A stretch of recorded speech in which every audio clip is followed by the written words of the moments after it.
One day, Edward was in the shed where he lived with the other engines. They were all bigger than Edward and boasted about it.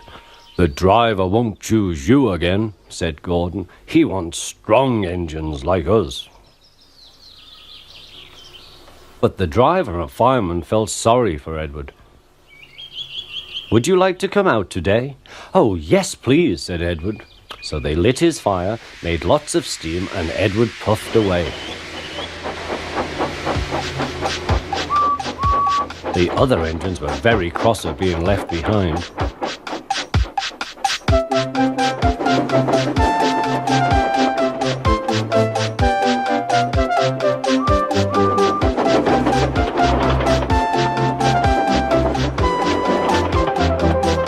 Edward worked hard all day.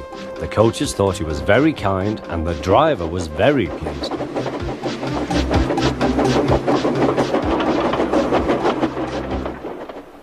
"I'm going out again tomorrow," Edward told the other engines that night. "What do you think of that?" But he didn't hear what they thought, for he was so tired and happy that he fell asleep at once. Next morning, Edward woke up to find nothing had changed. Gordon was still boasting. "You watch me, little Edward, as I rush through with the express. That will be a splendid sight for you. Goodbye, little Edward. Look out for me this afternoon."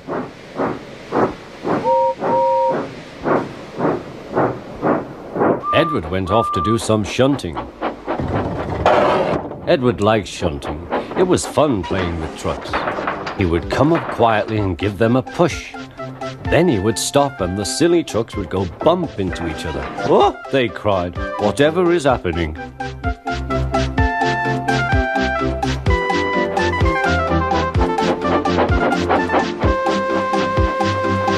Edward played till there were no more trucks. Then he stopped to rest. Presently he heard a whistle. Gordon was very cross. Instead of nice shining coaches, he was pulling a lot of very dirty trucks. "A goods train, a goods train, a goods train," he grumbled. "The shame of it, the shame of it, oh, the shame of it." Edward laughed and went to find some more trucks. Then there was trouble. "Gordon can't get up the hill," the porter called to Edward's driver. "Will you take Edward and push him, please?"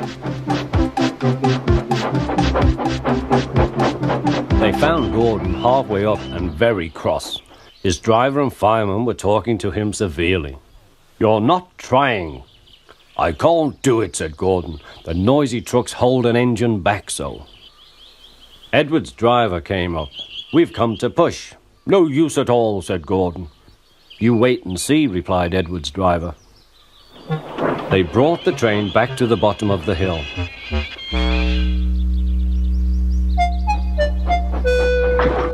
"I'm ready," said Edward. "No good," grumbled Gordon.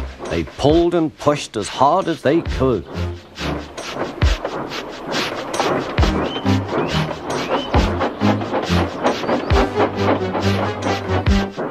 "I can't do it, I can't do it, I can't do it," puffed Gordon. "I will do it, I will do it, I will do it," puffed Edward. Edward pushed and puffed and puffed and pushed as hard as ever he could. And almost before he realized it, Gordon found himself at the top of the hill. "I've done it, I've done it, I've done it," he said proudly. He forgot all about Edward and didn't wait to say thank you. Edward was left out of breath and far behind.